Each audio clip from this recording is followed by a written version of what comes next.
ரொம்ப நாள் கழிச்சு பாக்குறோம். இன்னைக்கு நம்ம வீட்ல ஆமா இன்னைக்கு நம்ம வீட்ல என்ன லஞ்ச்? வாங்க நம்ம வீட்ல இன்னைக்கு என்ன லஞ்ச்னு பார்க்கலாம். வாங்க பார்க்கலாம். பாருங்க சுட சுட சோறு வச்சிருக்கேன். சாதம். சூப்பரா ஒரு சுண்டக்காய் குழம்பு ஊர்ல இருந்து தங்கச்சி கொடுத்து விட்டாங்க.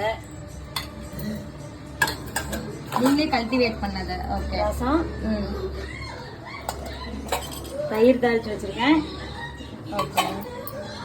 இங்க வந்து முடக்கத்தாங்கிய துவையல் வச்சிருக்கேன். பீட்ரூட் பொரியல், கோவக்காய் பொரியல் என்னோட ஃபேவரட். இங்க வந்து பப்பாளி வச்சிருக்கேன் சாப்பிட.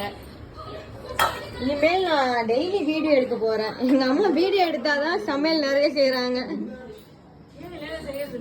நம்ம காலையிலே கிளம்பிடுறாங்க ஆபீஸுக்கு. காலையில ஏதாவது செஞ்சு கொடுத்தாங்கல்ல. சரி, ஓகே, பாய். பாய்.